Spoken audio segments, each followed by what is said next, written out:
নমস্কার, আরও একবার ফিরে এলাম নতুন রান্না নিয়ে। বাইরে হালকা হালকা ঠান্ডা রয়েছে, তো এই শীতে ভেলপুরি চপ খেতে কার না ভালো লাগে। তাই আমি এখন বানাবো ভেলপুরি চপ। তো ভেলপুরি চপ বানাতে আমার লাগছে বিট, গাজর, ফুলকপি, মটরশুঁটি আর মশলার মধ্যে আদা, কাঁচা লঙ্কা আর একটু ধনেপাতা, আর এখানে আছে একটু চিনেবাদাম।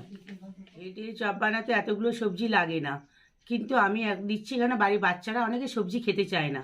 তো ভেলপুরি চপের মধ্যে আমি কড়াইশুঁটিটা দিলাম, ফুলকপিটা দিচ্ছি, মানে অনেকে বুঝতে পারবে না, বাচ্চাদের খেতে ভেলপুরি চপ খেতে ভালো লাগবে, তাই জন্য আমি সবজিগুলো এভাবে, সমস্ত সবজিটা এভাবেই আমি বানিয়ে নিই।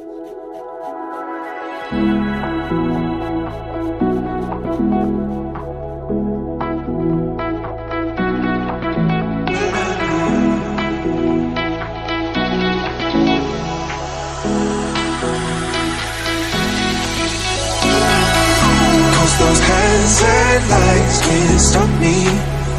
I'll just hold on for dear life.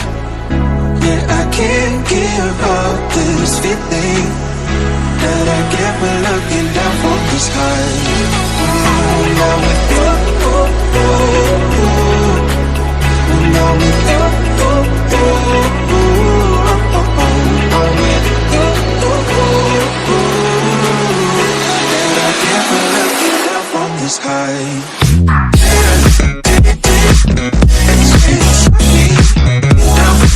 Bhelpuri chop বানাবো, তাই আমি কড়াতে তেল দিচ্ছি।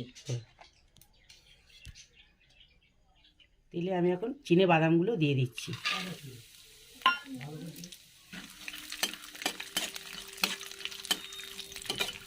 এক দেড় মিনিট লাল লাল করে একটু ভেজে নেব।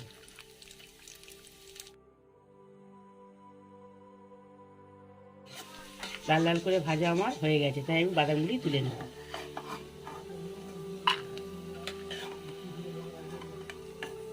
দিয়ে দেবো দুটো শুকনো লঙ্কা, দিয়ে দেবো 5 ফোড়ন,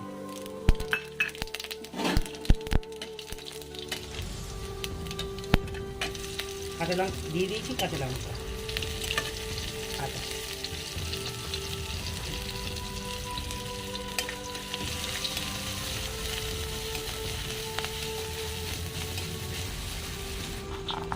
ফুলকপিটা দিয়ে দিলাম।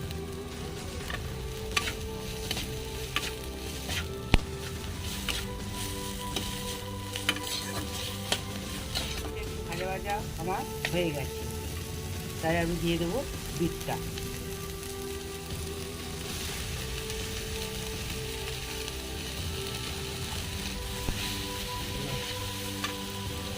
দিয়ে দেবো আমি গাজরটা,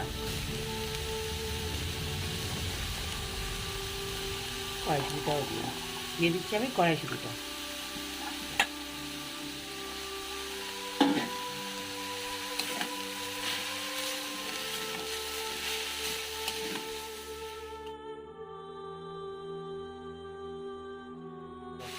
দিয়ে দেবো আমি লবণ। লবণটা আপনাদের স্বাদ মতো দেবেন, তো আমি আমার মতো দিয়েছি, যতখানি লাগবে আমি ততটা দিয়েছি। তো আমি এখন ঢাকা দেব। এবার আমি ঢাকাটাকে খুলব।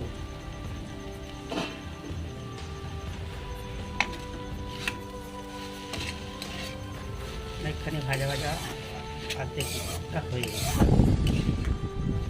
এবার দিয়ে দেবো আমি ধনের গুঁড়ো। এবার দিয়ে দেবো আমি জিরের গুঁড়ো।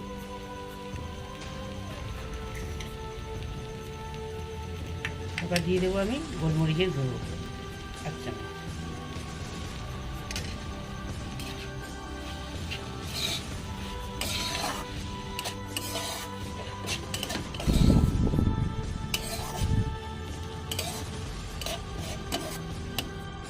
যদি আপনাদের বাড়িতে আমচুর না থাকে তো আপনারা লেবুর রসও দিতে পারেন, তো আমি তো এখন দিয়ে দেবো একটু লেবুর রস।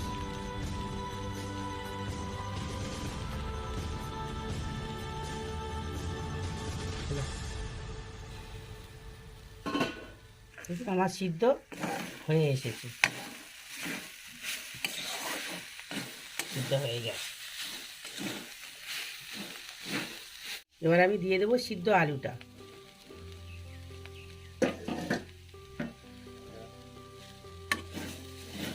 আমার সমস্ত উপকরণটা হয়ে গেছে। এবার আমি দিয়ে দেবো ধনেপাতা আর ভেজে রাখা বাদামটা।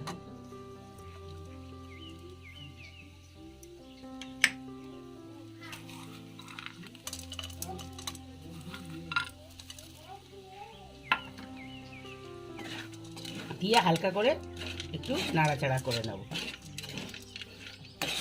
ভেজিটেবিল চপ মিষ্টি মিষ্টি খেতে ভালো লাগে, তাই জন্য দিয়ে দিচ্ছি একটু চিনি। সেন্টের জন্য দিয়ে দিচ্ছি একটু ঘি।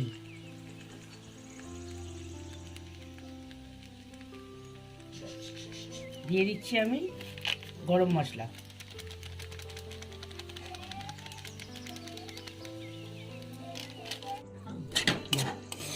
আমার পুরটা একেবারে তৈরি। দোকানের মতো করে সুন্দর করে শেপ করে নেব। করে আপনারা যে যেমন চাইলে গোল করে গোল করতে পারেন, লম্বা করে। তো আমি এখন লম্বা করেই করে নেব। হাতে একটু তেল লাগিয়ে নেব।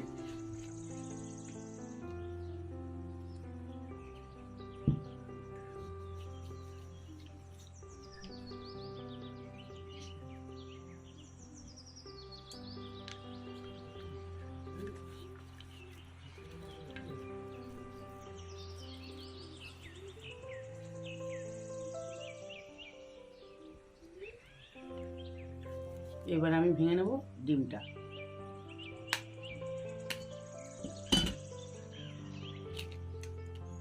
আমি ডিম নিলাম, তো ডিম না নিয়ে ময়দা গোলা করে নিয়ে ময়দার মধ্যে চপিয়ে নিতে পারেন।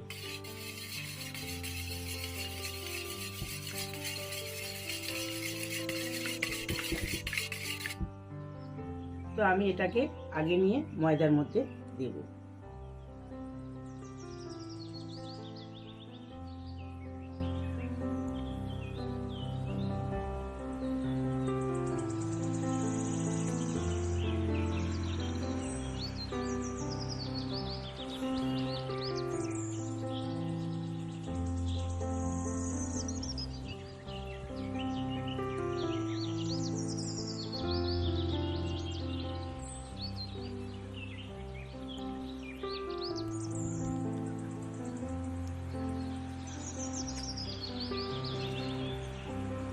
একটা কথা মাথায় রাখতে হবে যে তেলটাকে ভালো করে গরম করতে হবে। তেলটা যদি না ভালো করে আমরা গরম করি, তাহলে ভেজিটেবিল চপটা কেটে যাবে।